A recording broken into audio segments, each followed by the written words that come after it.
of war, and kidnapping is an aspect of war called guerrilla warfare.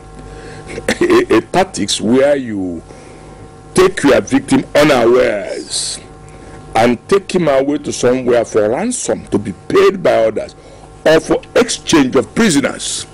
So it has been there before. It's not new in the system.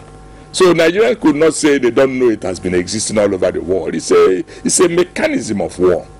So when after the Civil War, at the time, the Ogoni people, because also of the murder of Sarah Wiwa and some other these things, felt they were deceived by the federal government, that they could have done better supporting Biafra and winning, and then engaging Biafra into a war which may be lighter. They now brainstormed using also ex-generals. From the Biafra? Yes, both Army and Biafra. They now began to brainstorm what to do. And they came about taking some boys already trained, who were also retired after the Civil War, retraining them into this guerrilla warfare thing. Just as some of us were trained in Biafra at the end, almost getting to the end of the war, on how to fight without weapon. And I was at Ngurumana, Obune, Enugu side with the Nigerian army. And they don't know me, that I was a dangerous person to them. And so it was easy because the training was already there. They started it.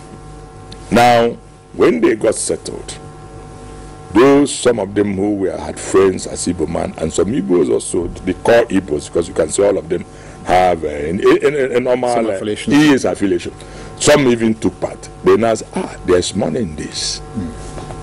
So they started. And they inculcated or brought in, brainwashed their traditional rulers. And that was also when Ojo Okalo bastardized the traditional thrones in Abia State. That was why I started in Abia State first. So a hungry man was made a traditional ruler with a small enclave of people who cannot take care of him. Yes. So for him to leave, he joined.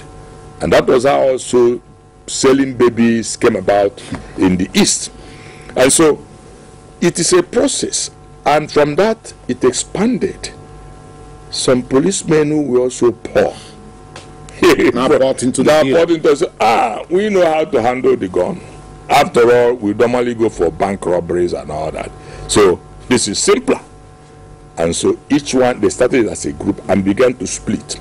The problem with Nigeria is that each thing a group starts, there's always quarrel on how to share. So splitting started. It is these splittings that moved outside the main core of the Niger Delta, South, and then back here. Before the army moved in, this was circulated, Insecurity in Nigeria Solution Profiled, and it was a press conference. Now, another one came up, the error of accusing Nigeria police force. And then the torture of police force on civilians. And we made a flyer